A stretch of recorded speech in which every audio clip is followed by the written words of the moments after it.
Dios te dé muchas gracias en esta hora porque nos permites estar aquí, Dios, una vez más para escuchar de tu palabra. Gracias, Dios, porque sabemos que tú eres el que nos enseña, tú eres el que nos instruye y te rogamos que hoy no sea la excepción, Señor, que tú nos enseñes de ti, de tu palabra, de tu corazón, Señor. Te agradecemos en el nombre de Jesús. Amén. Bueno, pues vamos a Primera de Crónicas 19, por favor.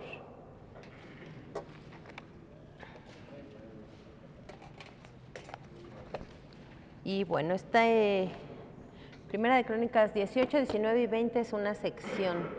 Entonces, vemos que se trata estos capítulos de la derrota de los filisteos, ¿verdad? Entonces voy a leer el 18:1, capítulo 18, versículo 1, dice: después de estas cosas, aconteció que David derrotó a los filisteos. ¿A quién derrotó? A los filisteos. Y los humilló y tomó a Gat y sus villas de mano de los filisteos. Y ahora vamos al capítulo 20, en el versículo 4. Y dice: después de esto, aconteció que se levantó guerra en Geser contra los filisteos. Y Sibecai Husatita mató a Sipai de los descendientes de los gigantes y fueron, ¿qué dice ahí? Humillados. Entonces, de nuevo, ¿verdad? Son derrotados. Entonces es lo que les digo, 18, 19 y 20 es una sección donde vamos a estar viendo la derrota de los filisteos. Entonces hoy nos toca el 19 y vemos una vez más la fidelidad de Dios con David, la fidelidad de Dios con su pueblo, porque bueno, David se está convirtiendo en este momento en el instrumento de Dios para traer justicia a la tierra, ¿sí? Eso es lo que vamos a estar viendo. También vimos en el 18 que Dios le daba la victoria a David a donde quiera que él iba. Sí, eso lo vimos en el 18, pero vamos a seguirlo viendo también acá en el 19. Voy a leer el 1 y el 2 y dice: después de estas cosas, aconteció que murió Naas, rey de los hijos de Amón, y reinó en su lugar su hijo. Y dijo David: manifestaré misericordia, ahí subraya misericordia, con Hanún, hijo de Naas, porque también su padre me mostró misericordia. Así David envió embajadores que lo consolasen de la muerte de su padre. Pero cuando llegaron los siervos de David a la tierra de los hijos de Amón, a Hanún, para consolarle, los príncipes de los hijos de Amón dijeron a Hanún: a tu parecer, honra David a tu padre. Hasta ahí lo voy a dejar. Fíjate, ¿qué dice ahí en el 2? Manifestaré misericordia. Esta palabra misericordia es una palabra hebrea que es Gesed. Esta palabra se puede traducir como amor inagotable, también como amor leal o devoción. Gracias.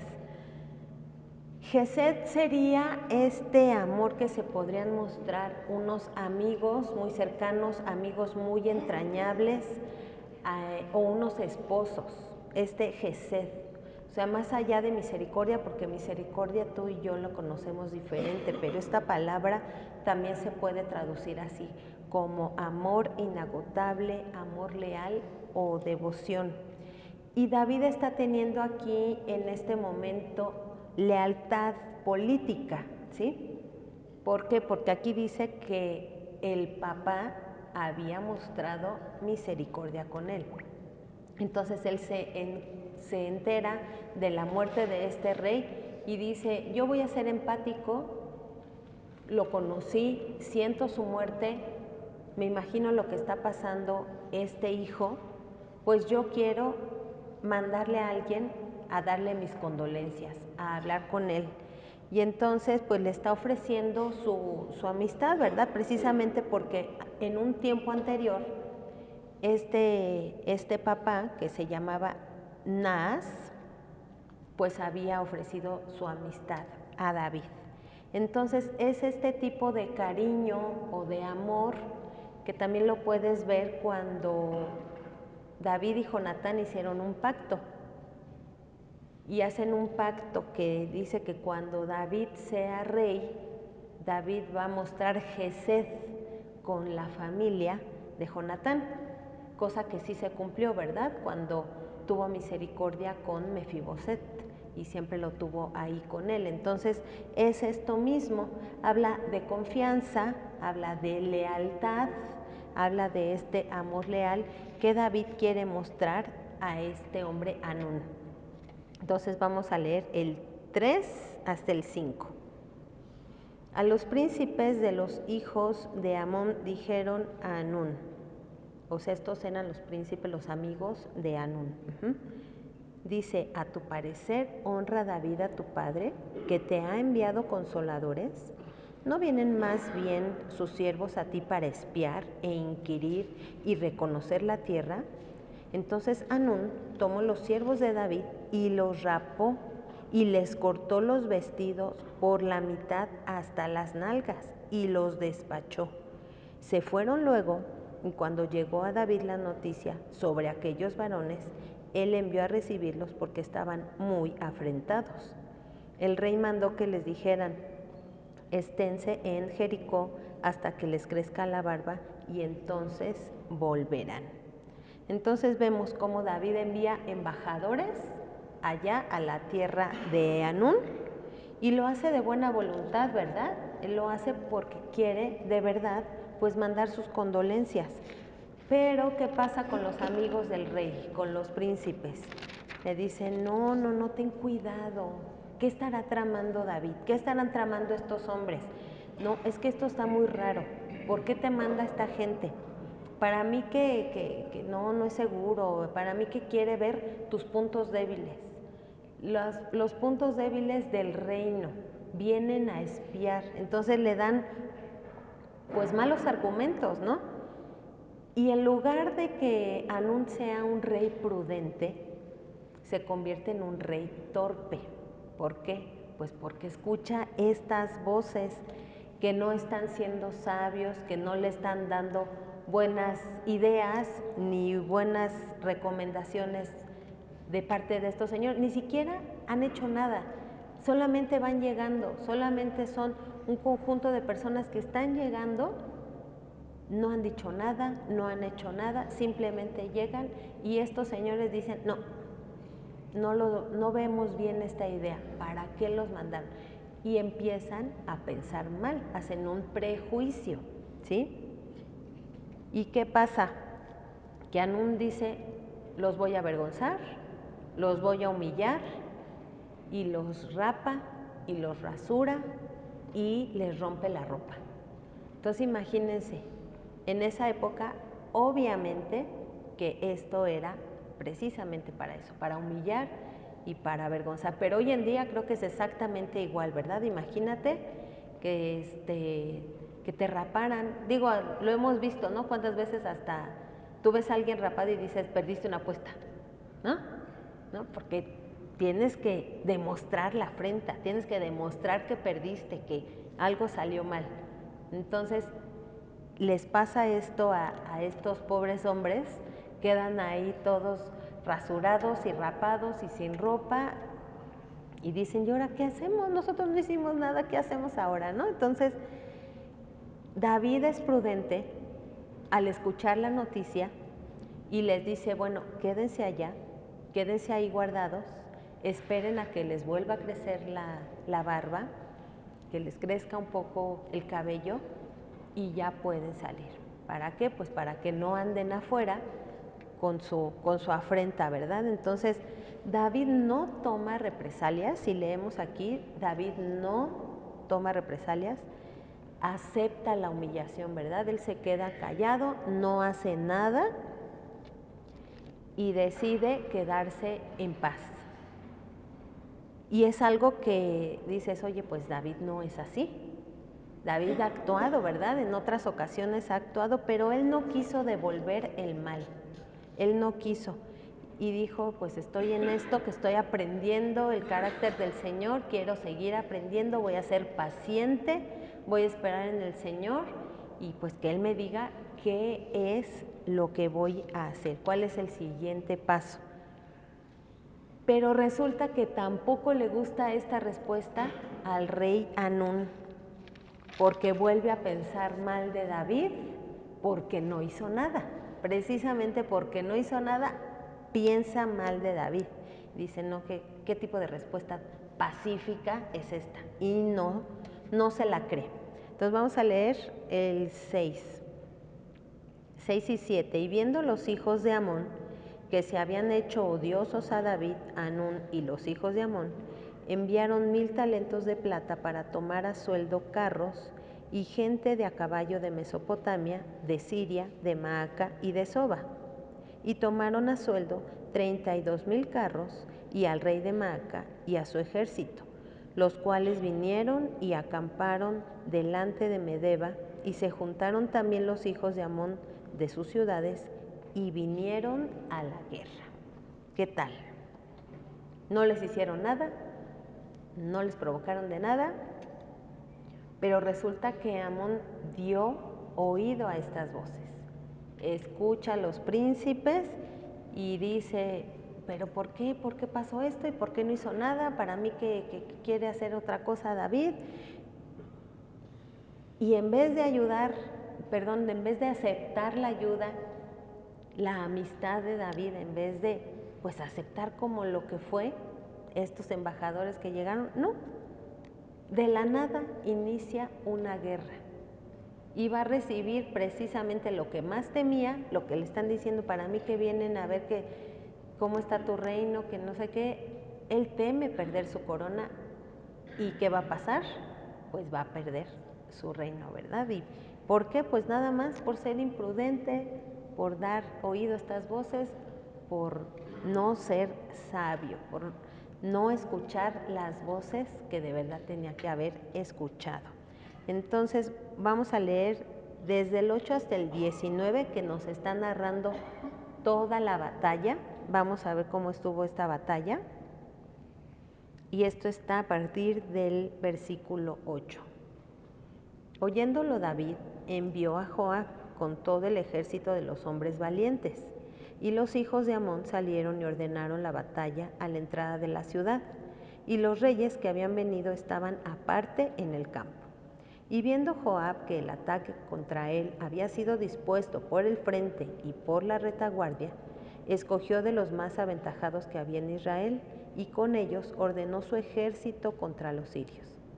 Puso luego el resto de la gente en mano de Abisai su hermano, y los ordenó en batalla contra los amonitas.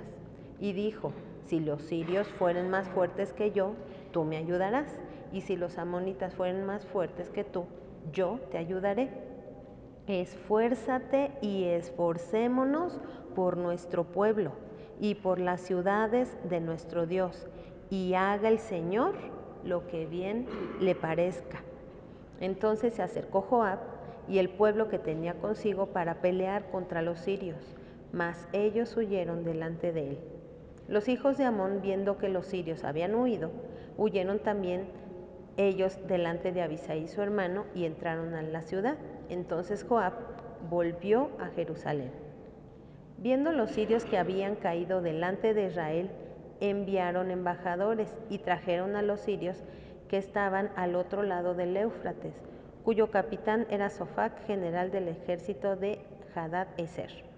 Luego que fue dado aviso a David, reunió a todo Israel y cruzando el Jordán vino a ellos y ordenó batalla contra ellos. Y cuando David hubo ordenado su tropa contra ellos, pelearon contra él los sirios. Mas el pueblo sirio huyó delante de Israel, y mató David de los sirios a 7,000 hombres de los carros y 40,000 hombres de a pie. Y asimismo mató a Sofac, general del ejército. Y viendo los siervos de Hadad-Ezer que habían caído delante de Israel, concertaron paz con David, y fueron sus siervos, y el pueblo sirio nunca más quiso ayudar a los hijos de Amón. Entonces aquí estamos viendo un poquito más amplio la batalla contra Hadad-Ezer. En el capítulo 18 como que fue más cortito y aquí como que lo amplía. Pero aquí estamos viendo a Hanún, que es el rey de Amón, cómo contrató mercenarios. Y ya leímos, ¿verdad?, la cantidad de carros que alquiló, la cantidad de gente que contrató. ¿Para qué? Pues para enfrentar a David en la guerra. ¿Y qué pasa? Pues que David vence, porque es una promesa que Dios ya le había dado a David, que iba a vencer. Y aún los sirios, ¿verdad?, ven todo esto y dicen, no, pues yo ya mejor me voy a la paz, hago las paces con David y estamos bien, y nosotros nos retiramos. ¿Qué podemos resaltar aquí de esta porción de la batalla? Vemos a Joab y a su hermano Abisai. Como dice, esforcémonos. Sí leímos, ¿verdad?, que dice, vamos a esforzarnos y que Dios decida. ¿Por qué? Porque ellos saben que se tienen que esforzar, que tienen que hacer su trabajo, tienen que hacer lo que les toca, y están precisamente ahí, haciendo lo que les toca hacer, pero saben que Dios es el que les puede dar la victoria, que no es precisamente su trabajo, no es su esfuerzo, no es su inteligencia o habilidad, sino que es Dios el que les entrega la victoria. Sin embargo, se están esforzando. ¿Sí? Entonces, bueno, pues vemos cómo Dios les da la victoria, así como lo leímos en el capítulo 18, que Dios les dio la victoria a donde quiera que David iba. Entonces, bueno, ¿qué podemos resaltar de este capítulo? Yo veo 5 cosas. Número 1, vemos la fidelidad de Dios, que la fidelidad de Dios no cambia, no ha cambiado y no va a cambiar, porque Dios es uno, Dios es el mismo ayer, hoy y por los siglos. Y Dios es fiel. Entonces, quiero leer nada más 4 textos que hablan de la fidelidad de Dios. Vamos primero a Lamentaciones 3:23.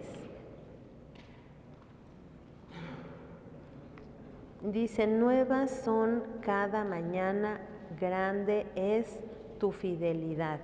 Grande es la fidelidad del Señor, ¿verdad? Vamos a Salmos 36, 5. Dice, Dios, hasta los cielos llega tu misericordia y tu fidelidad alcanza hasta las nubes. O sea, es gigantesca, ¿verdad? La fidelidad de Dios es enorme. Vamos al 89, ahí mismo en Salmos 89, 8. Oh Señor, Dios de los ejércitos, ¿quién como tú? Poderoso eres Jehová y tu fidelidad te rodea. La fidelidad de Dios, imagínense, abarca todo, todo, porque dice ahí que lo rodea al mismo Dios. Entonces es enorme su fidelidad.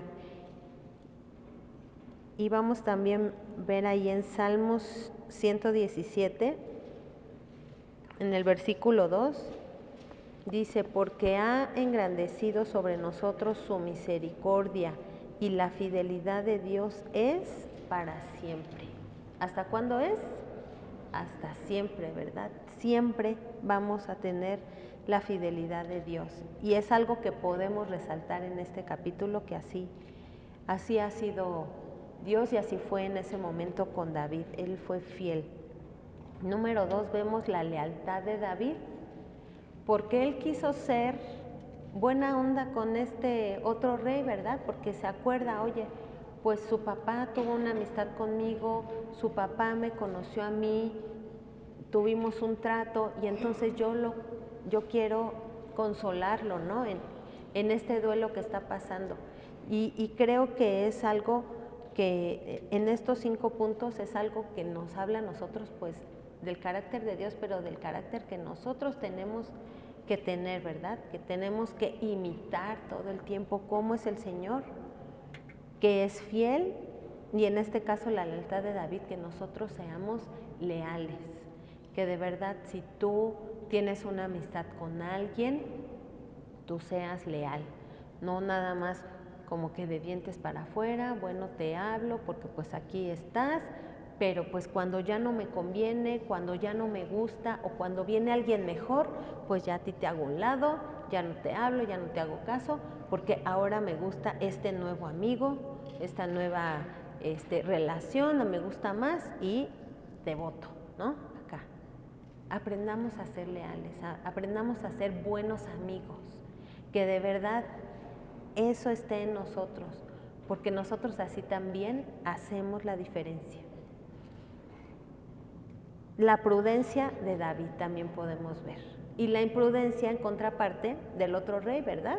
Tenemos que ser sabios, tenemos que ser prudentes. Y vamos a ver 2 proverbios, nada más 2 proverbios, porque hay muchas más citas, igual que con la fidelidad de Dios hay muchas citas, pero nada más vamos a ver estas. Proverbios 23, 4,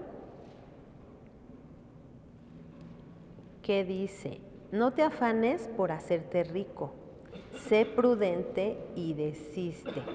Sí, a veces estamos tomando malas decisiones, malos caminos por motivaciones erróneas. Y aquí el ejemplo es por el dinero. Y dice, desiste, sé prudente, porque muchas veces esas decisiones te van a llevar a algo mucho más feo, mucho más malo. Entonces tenemos que aprender a ser sabios, tenemos que ser prudentes, saber en qué momento hablar, en qué momento callar, en qué momento dar mi opinión, en qué momento abstenerme, porque bueno, hoy en día, sobre todo en las redes sociales, cualquiera habla en el momento que quiere, externa su opinión, se la preguntaron o no, pero yo quiero opinar, yo quiero decir, y es la imprudencia lo que está rigiendo hoy en día. No importa qué piensen de mí, al fin que yo estoy detrás de un celular, detrás de una computadora, pues yo he hecho mi comentario, ¿no? No hay prudencia. Proverbios 13, en el versículo 16. Todo hombre prudente procede con sabiduría, mas el necio manifestará necedad. Precisamente, el necio siempre va a ser necio. Pero alguien prudente es porque procede de sabiduría. Seamos sabios en todo momento, en cada paso, en cada decisión, en cada comentario. A ver, ¿está bien lo que voy a decir? ¿Está mal? ¿Han oído a las abuelitas que dicen, ay, pero qué viejo estás, qué gordo te ves? Ay, no, ¿cómo le pusiste a tu niño? Ay, qué feo nombre. O sea, ¿por qué? Porque ya son abuelitas, ya pueden opinar y hablar así imprudente, pero resulta que si te das como que resumen hacia atrás, no es hasta que se hizo abuelita, viejita y ya. No, siempre ha sido así la persona, pero ahora como que se da más permiso, ¿verdad? Seamos prudentes, que nuestras palabras sean amables, ¿sí? ¿Por qué? Pues porque queremos reflejar a Jesús. Y tiene que ser así cotidianamente, no nada más cuando alzamos las manos y cuando cantamos y cuando adoramos, no. Tiene que ser todo el tiempo. El cuarto punto, no ser torpe al escuchar voces que no sean de Dios o que no sean sabias, ¿sí? No escuchemos consejos tontos, consejos torpes, consejos que no te van a llevar a nada bueno, ¿sí? ¿Te acuerdas cuando estabas en la secundaria y te decían, vámonos de pinta, vámonos a brincar la barda? Y ese día se te rompía el pantalón, ese día te mordía un perro, ese día te robaban el dinero o lo perdías. ¿Por qué? Pues porque escuchaste voces tontas, voces que no te estaban llevando a nada bueno. Y hoy en tu momento de ser adulto vas a seguir escuchando esas ideas, esos consejos, esas cosas que son tontas y que tú bien sabes que no te llevan a nada bueno, pero porque, bueno, por pertenecer, porque todos lo hacen, porque los demás así, porque se pusieron de acuerdo. No, precisamente ya eres grande y eres adulto, ya puedes decir que no. Y puedes decir no y punto. Ay, se ríen de ti, te critican, te hacen a un lado. Ay, sí, pero ¿sabes qué? Yo no voy a hacer esa tontería. Pinto mi raya, ¿sí? Entonces, ese fue el punto 4. Y el último, esforzados. Esforzados. Vamos a leer 2 de Timoteo 2, 1.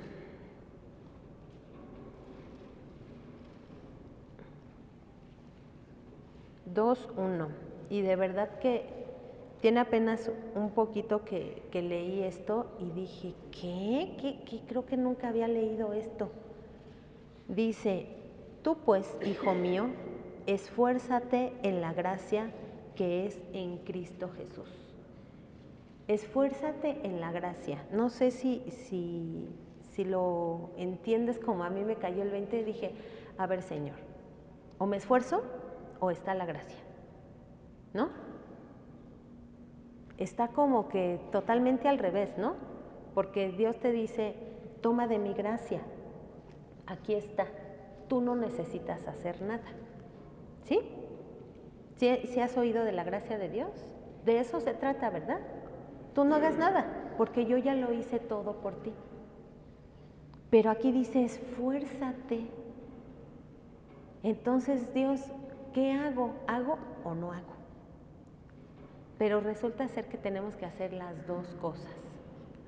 Tenemos que esforzarnos en entender que todo es por gracia, que todo lo que Dios me da no es porque yo vine, porque preparé mi clase, porque le eché muchas ganas, fui puntual y ay, entonces ya estoy bien con Dios. No, es solamente por su gracia.